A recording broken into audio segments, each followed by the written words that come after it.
Allez, c'est parti. Aujourd'hui, on va décortiquer ensemble la méthode des pros pour lancer un bloc d'affiliation. On va laisser tomber les devinettes et on verra bien, pour construire une base vraiment solide, une vraie machine. Et tout ça dès la première semaine. L'idée, c'est d'agir avec un plan, un vrai. La grande question que tout le monde se pose, c'est celle-là. Comment ils font ? Comment on passe d'une page blanche à un projet qui peut générer des revenus ? Est-ce que c'est juste de la chance, un coup de génie ? Pas du tout.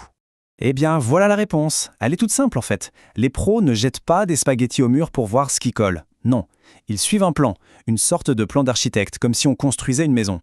Chaque étape est pensée, calculée. Et c'est exactement ce plan qu'on va déplier ensemble.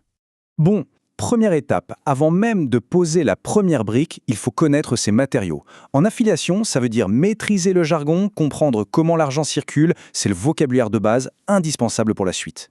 On commence avec le CPA, le coût par action. Là, c'est le modèle le plus direct. Pas de résultat, pas d'argent.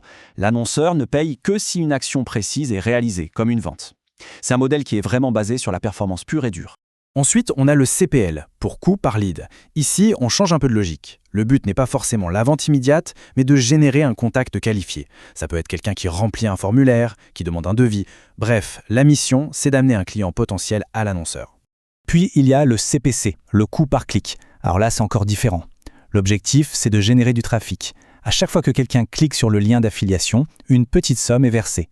Que la personne achète ou non derrière, ce n'est plus la responsabilité directe de l'affilié. Et enfin, le rev share ou partage de revenus. Ah, ça c'est le modèle du partenariat sur le long terme. L'affilié touche un pourcentage des revenus générés par un client, et ce, souvent à vie, tant qu'il reste client. C'est un peu la voie royale pour se construire un revenu passif qui dure dans le temps. Et ce schéma résume parfaitement comment tout ça s'articule. C'est tout l'écosystème en 5 étapes claires. D'un côté, l'annonceur avec son produit, le réseau qui joue les intermédiaires, l'affilié qui crée le contenu et attire les visiteurs. Ce trafic qui, on l'espère, se transforme en conversion. Voilà, la boucle est bouclée. Ok, maintenant qu'on parle la même langue, on passe à l'étape 2. Et celle-là, elle est cruciale. C'est le moment de trouver son terrain de jeu, sa niche. Mais attention, pas au pif. On se lance dans une véritable étude de marché, une analyse de terrain, comme le ferait un promoteur avant de construire un immeuble. Et pour cette étude, on a besoin de données, de chiffres concrets. Le volume de recherche pour savoir s'il y a du monde intéressé, la concurrence SEO pour voir si on peut se faire une place, les commissions bien sûr pour estimer le potentiel de gain. L'erreur classique, c'est de se jeter sur la niche qui paie le plus sans regarder la concurrence. Chaque donnée est une pièce du puzzle, il faut avoir la vision d'ensemble. Et pour y voir plus clair dans toutes ces données, rien de tel qu'un bon tableau comparatif. Regardez cet exemple. On voit tout de suite les forces et les faiblesses. Le gaming, par exemple, un volume de recherche énorme, mais des commissions plus faibles. L'hébergement web, ça paye très bien, mais la concurrence est, féroce. Mettre les chiffres noir sur blanc comme ça aide à prendre une décision rationnelle, pas juste un coup de cœur. Bon, l'analyse est terminée, les cartes sont sur la table. C'est le moment de vérité. On passe de l'exploration à l'action.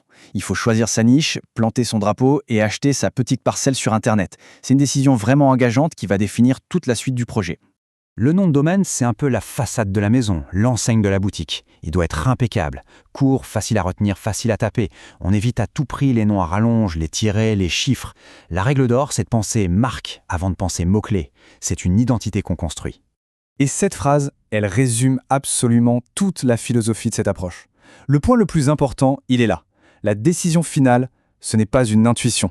C'est une conclusion logique qui s'appuie sur des faits, des chiffres, sur l'analyse qu'on vient de faire. C'est une décision business, tout simplement. Ça y est, la décision est prise, le terrain numérique est acheté. Et maintenant, la partie amusante commence, la construction. On va couler les fondations du site, c'est le moment où le projet devient enfin concret, visible. Pour partir sur des bases saines, voici la checklist en 5 points. C'est un peu les 5 commandements d'une bonne installation. Un hébergeur qui tient la route, une installation propre, le petit cadenas HTTPS pour la sécurité, un thème rapide pour que ça charge vite, et la bonne structure d'URL pour plaire à Google. Ça, ce sont les piliers. Ce n'est pas négociable.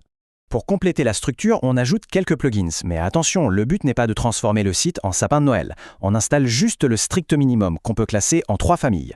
Un pour le SEO, donc la visibilité, un pour le cache, c'est-à-dire la vitesse, et un pour la sécurité, pour dormir sur ses 2 oreilles. Rien de plus. Et voilà, la semaine de construction s'achève. Le plus technique est derrière nous, les fondations sont posées, elles sont solides, le site est en ligne.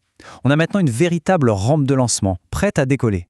Alors, quel est le bilan après cette semaine ? Eh bien, ce n'est pas juste un blog, c'est un actif stratégique. Un site WordPress fonctionnel, propre, rapide, qui est bâti sur un territoire, une niche dont on a validé le potentiel avec des chiffres, pas avec des sentiments. Et ça change tout. Et tout ça en seulement une semaine.